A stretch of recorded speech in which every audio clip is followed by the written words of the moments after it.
Be peculiar. To be peculiar, you must remain unpredictable.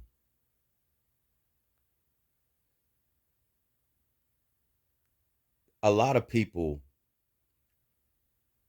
use the word weird, strange, different, unorthodox, a little off, something's wrong, this person's special. But someone greater gave those other terminologies a much greater meaning. But peculiar also means to be strange.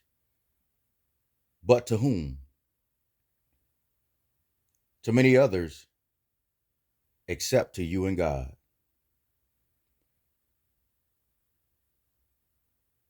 Those that call you strange and weird are those of whom privately invest valuable time studying you and all of your peculiarities.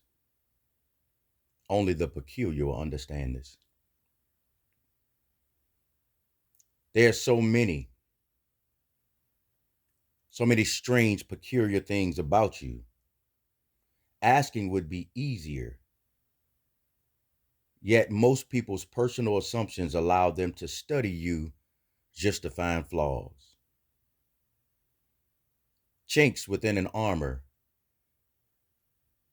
that cannot be penetrated.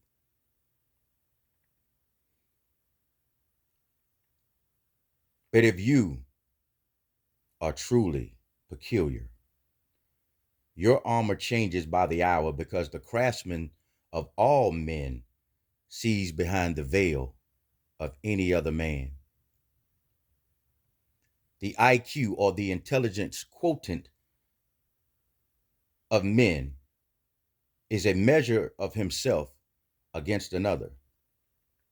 And that's the craziest crap I've ever seen in my life. No wonder we continue to come up short.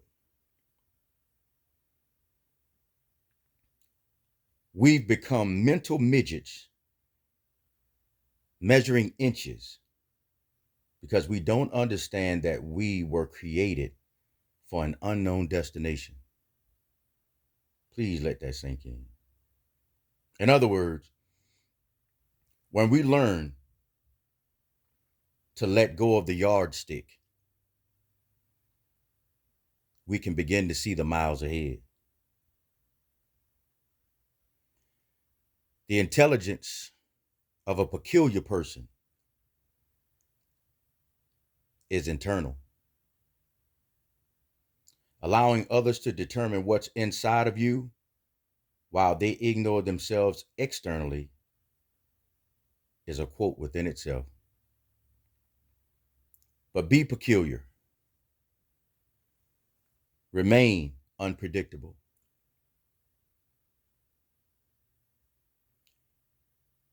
By the way, the last four letters of the word peculiar is liar.